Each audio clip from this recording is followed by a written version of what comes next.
All right, good day, everyone, and welcome to another edition of a Google Plus Hangout for Channels Beam. I'm Victor Matthias, and today we're looking at the newly released or newly launched economic recovery and growth plan by the federal government. And joining me to look at this today, we have Deji Adeyanju. Deji, thank you for coming on the program. Thank you for having me. Thank you for having me on the show. Of course. We also have Ronald Zamora, who joins us as well. Thanks for coming on the program. Yeah, thank you, bro. Thanks for having me. Of course. So let me just start with you, Ronald. Let me get your thoughts on this plan. How viable do you think it is? To be sincere, I do not think that the government has done a good job. I'm a fan of this government. I'm a fan of the president, but then I think there's a whole lot of inconsistencies in the plan. If you read through the plan, you're going to see that there is still a whole lot of dependence on oil as a primary foreign exchange earner, and we've been on this oil thing for a number of years. It has not worked. The current government is talking about diversifying, and then they create a plan, and the focus of the plan is still on oil. Then I really don't understand what they're trying to tell us, really. So I think it's going to end up like all the previous plans. I want it to work, but I do not hold out a lot of hope for it. All right, very well. Deji, let's get your own side of the story. What do you think of the plan?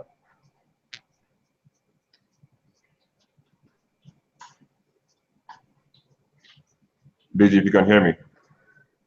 Yes, I can hear you. All right, go ahead. What do you think of this plan?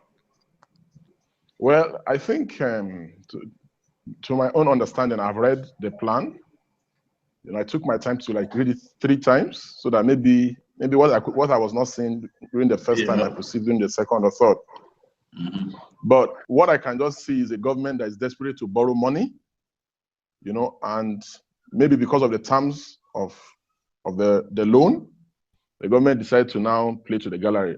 I don't see how this plan is realistic, because like I have said previously, at various forums, that Nigeria does not have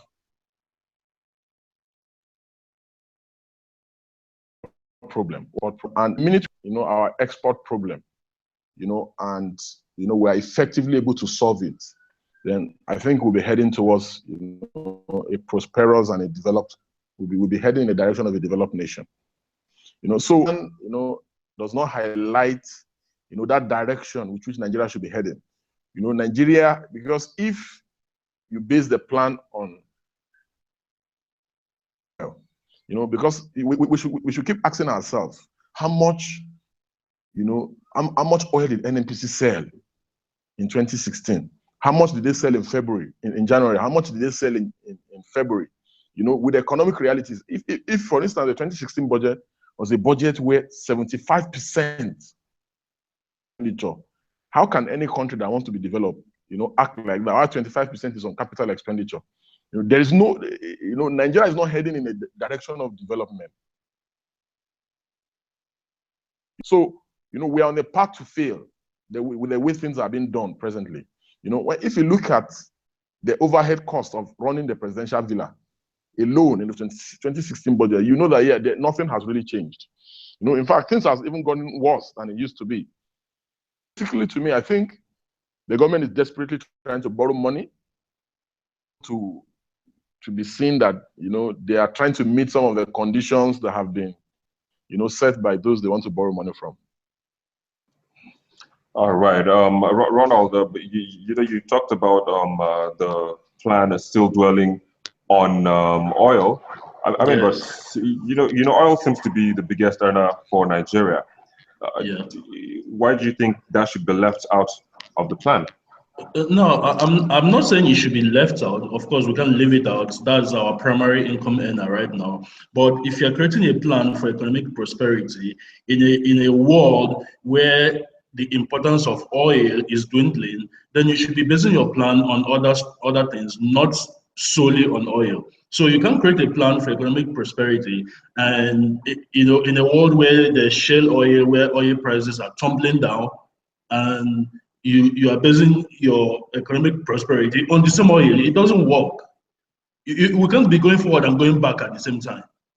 So what would you prefer to, what would you have preferred they do that plan around? What sector or what commodity? I would have preferred they build it around exports. So, identify the sectors of the economy from which we can produce things to export. We have an export problem. Okay, we don't export. We export basically just oil. Our country is blessed with so much. We have gold in Osun State. We have a whole number of other minerals.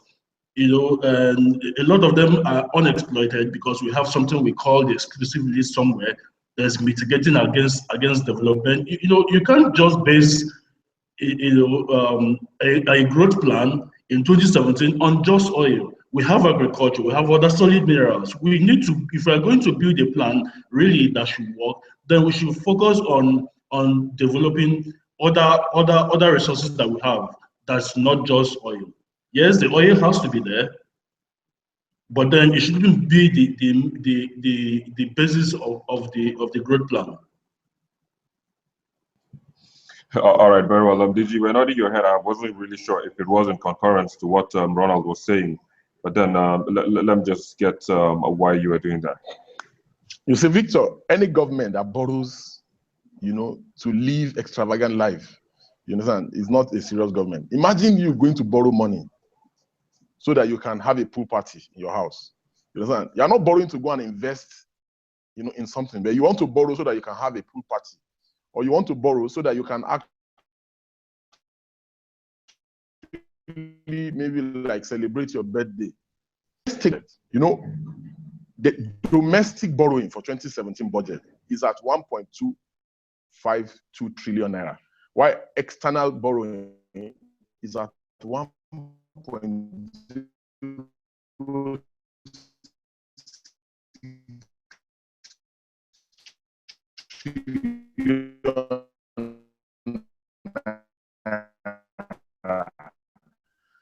make just for what 10 trillion, but our total expenditure is, how can you budget 7.2, and most of what you are using it for is on waste. Hello, David. Yes, can you hear me? Yeah, okay, if you can come again from where you started talking about the external borrowing profile. We kind of lost you for a minute there.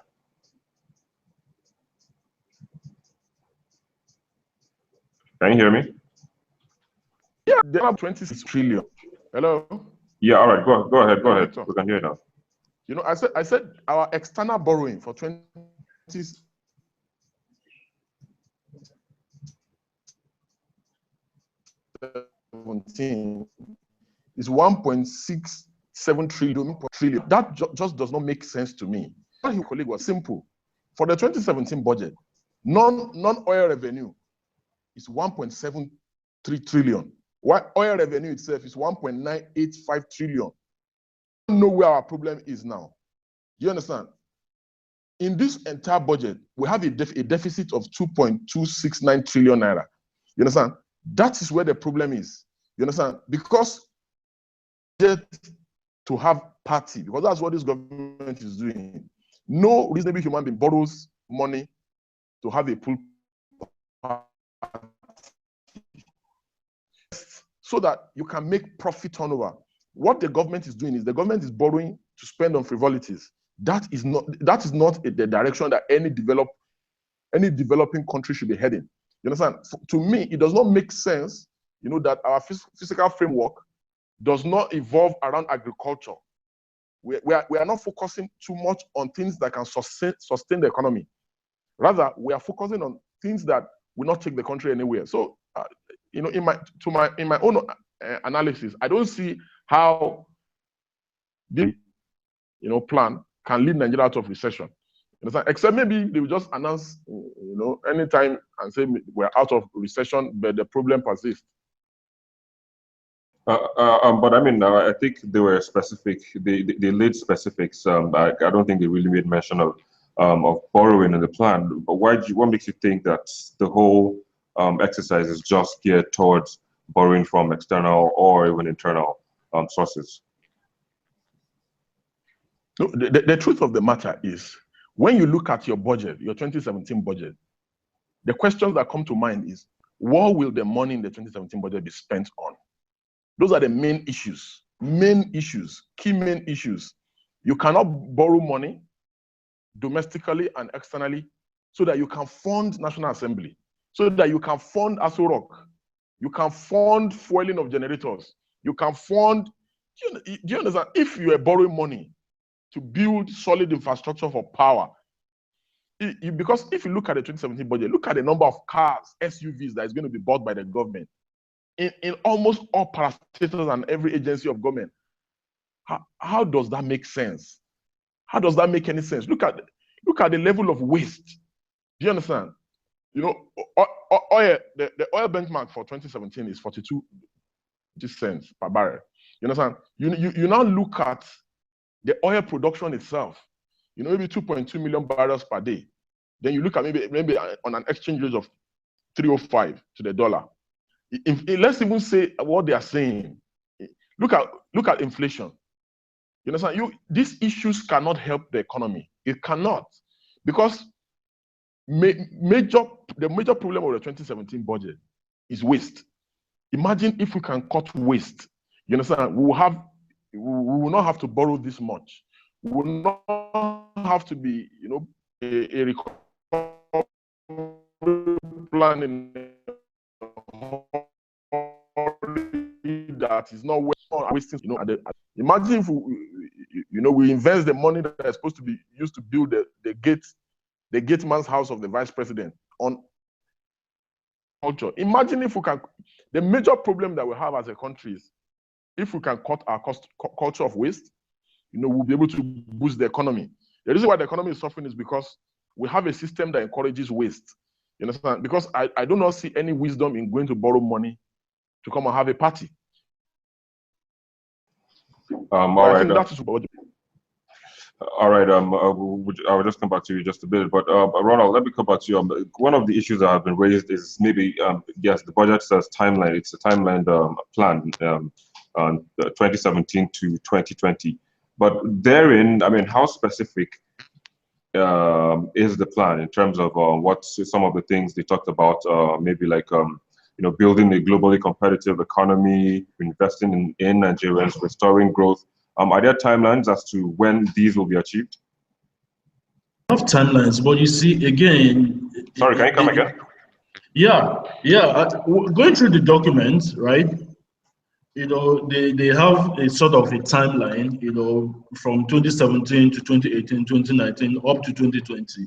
But you see, my problem is sincerity of purpose, right? Now, I saw a lot of inconsistencies. I'm going to mention one of them. One of them is where they talked about wanting to reduce the time it takes for registering businesses from 10 days to 2 days. Victor, I don't know if you've tried to register a business before in Nigeria, but it takes upwards of 2 to 3 months to register a business. So I don't know where they got their figure of 10 days from. You know, I don't know where they got that figure of 10 days from. There is nobody that I know in my circle that has registered his business within 10 days. Never. Okay, so these are some of the inconsistencies in there. So when you set timelines and the document that has your timelines, there is a lot of inconsistencies in there. I don't know how I don't know how sincere you are about meeting those timelines. You know, so that's actually a key problem for me in there. Now, again, they also talk about, you know, ease of doing business, you know, and then they don't mention specific stuff like you know, government regulations. There's a whole lot of regulations, you know, that are interparastatal that mitigate against business a whole lot. All right. For example, you can't want for there to be ease of doing business, and then at the same time you charge exorbitant amounts for people to register, to get licenses to run businesses that they will also have to register with the government itself. You know, so there's a whole lot of ambiguous things inside this plan, and that's why I'm really not holding out a lot of hope for it. A lot of people would have preferred that you be optimistic about the plan, but it seems you're just being realistic in this case. I have to really, because I'm a business person. I run a business. I'm in the trenches every day. I know what business people like me experience every day. For example, yesterday I was with a friend and he was telling me about someone who has been asked to pay for the same license twice, 2 times. He needs to go find 10 million naira to pay for a license. How do you want to ease doing business when someone requires 10 million naira just to pay for one license? I don't get it. All right, Digi, one of the things your movement some time back was pushing for was the issue of forex in the CBN. But now the CBN has pumped almost a lot of forex. Let me just put it that way. I'm not quite sure about the figure, but they pumped a lot of forex into the market. But then we still have the exchange rates at a high level. Isn't that a step that should have reduced at least or increased the strength of the naira? See, the Central Bank of Nigeria has suddenly become the pumper of dollar into the Nigerian economy. That is not what the work of the CBN is. The work of the CBN, because there is the apex bank in the land, is to provide some form of regulation.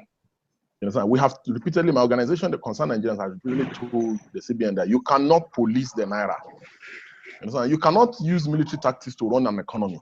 You understand? For this, I will give you simple analogy, very simple. In the 2017 budget, the access road to Calabar Port,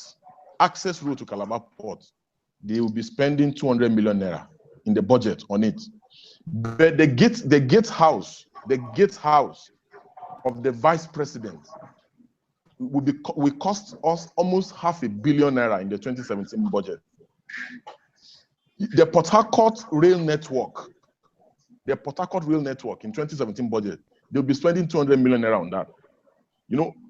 Our choices as a country, as a people, determine where we will be. There is the difference between developed and underdeveloped countries is just planning, and budgetary provisions. What the CBN has tried to do by trying to control and determine the price of the naira vis-a-vis the dollar is the same thing as applicable in the budget provisions that we have. The recovery plan, I do not see and take Nigeria out of this recession, because if you as a government all you plan to do is to spend money on irrelevant things, no matter the policies that you formulate, the policies will still lead to waste. You must ask yourself the question: why do we have 75% recurrent expenditure in the 2017 budget? Why we have just 25% capital expenditure when we as a nation we have an export problem? Like I said, we do not have an import problem in this country.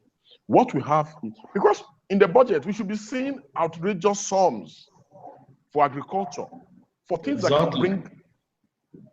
can bring genuine revenue to the country. Because if we are spending 500 million naira, you understand, on of the vice president, the gate house of the vice president, we are spending so much money on. As it is today, the presidential advance team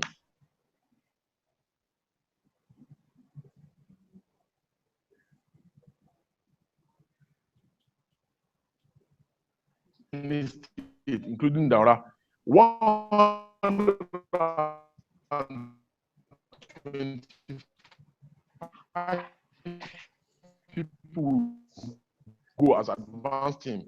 Vice President 75 people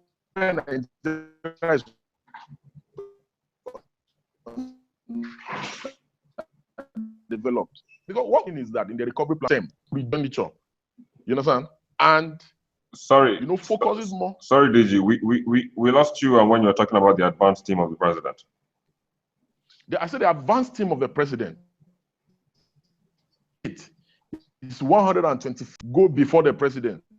The vice presidential advanced team is 75. You can verify when acting President Shibata went to Edo as vice president, his advanced team was 75 people, 75. How can you celebrate waste as a nation and expect to have moved forward or advance, you know, as a nation? The difference between developed and underdeveloped countries is just planning and budgetary provisions. You cannot, for instance, make a situation where you spend 200 million naira on something so germane and fundamental. You understand? You spend just 200 million naira on the access road, you know, to Calabar Port, such a very crucial, you know, and important road. Then you now spend $500 million naira on the gatehouse of the vice president. You now expect Nigeria to move out of recession. How? We may only move out of recession, you know, on paper. We will still be in recession. All right. I hope we do come out of recession in reality and not only on paper. But then Sonny Kiri joined us. Sonny, if you can hear me. Hello, Sonny, can you hear me?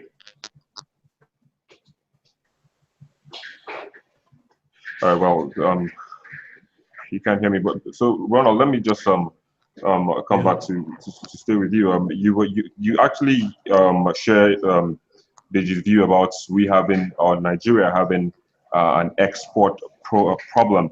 But then I think, a lot of people have also talked about agriculture.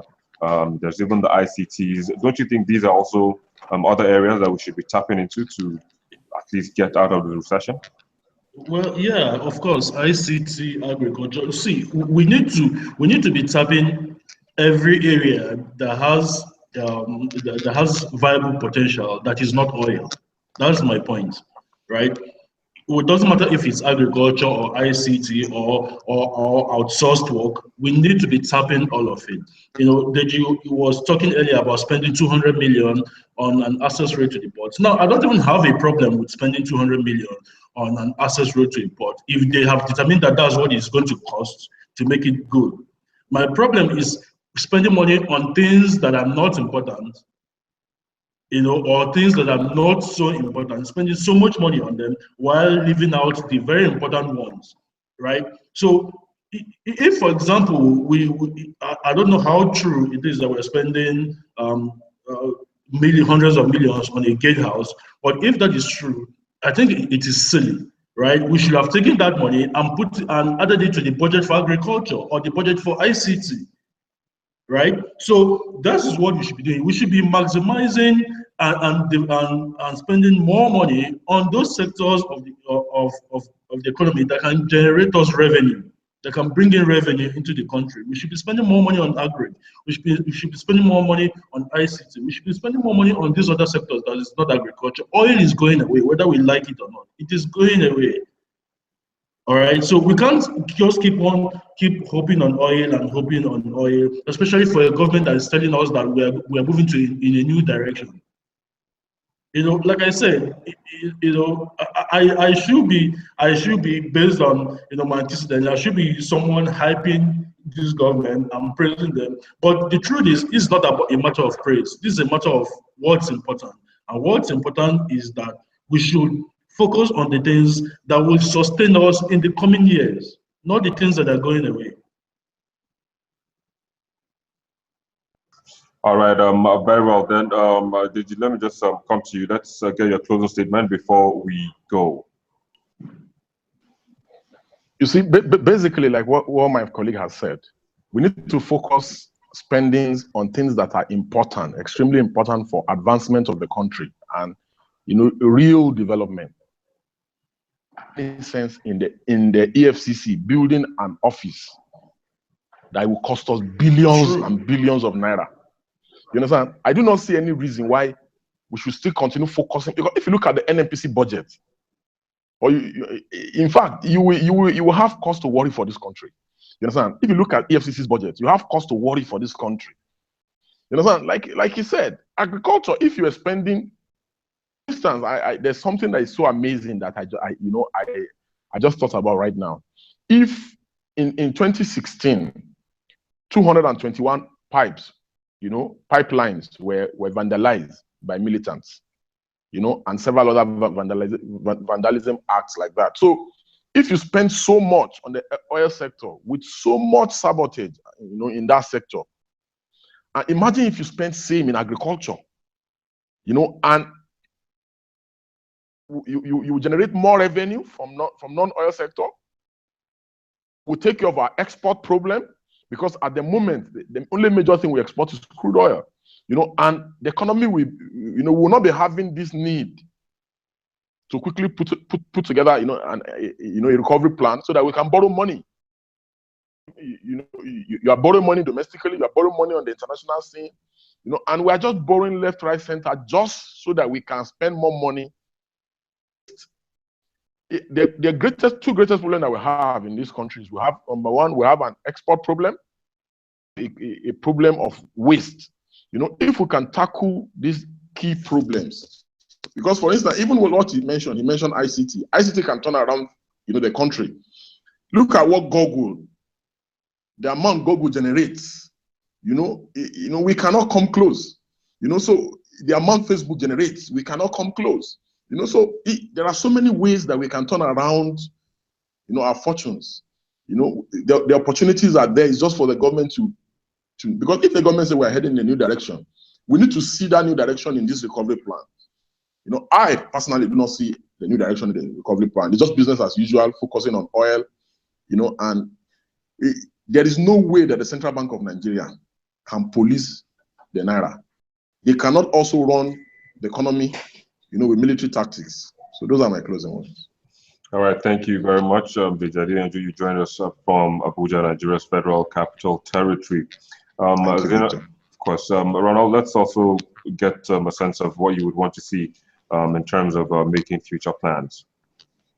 In my opinion, the recovery plan is 2 years late. That's one. It's 2 years late.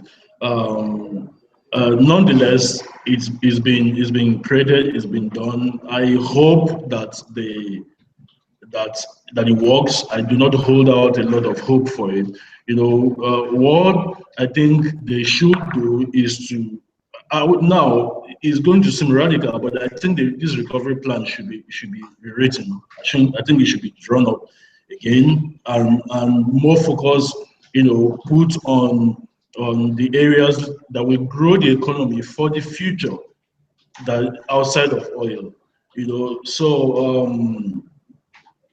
and then more focus, be placed on SMEs, because the fact of the matter is that for any economy to really grow, and if you don't incorporate SMEs into it, you are basically wasting your time. And SMEs are not just about oil. You talked about ICT, we talked about agriculture, we talked about solid minerals and all of that, derivative companies, and so on and so forth. These are the things that need to be done going forward. We should work to develop sectors of the economy that are going to last long, that are going to be sustainable, outside of oil. So that's really my closing remarks. All right, guys, thank you very much. Sonny Curie, you will also join us, but then we are already out of time. We could have taken a comment or two from you, but then we have to wrap it up at this point. Thank you all for coming on board and sharing your thoughts. Again, Ronald Zamora joined us from Lagos, Nigeria's commercial capital, and Deji Adeyanju from Abuja, the Federal Capital Territory. But thank you again for coming on the program. It's a Google Plus Hangout for Channels Beam, and I am Victor Matthias. Thank you. Of course.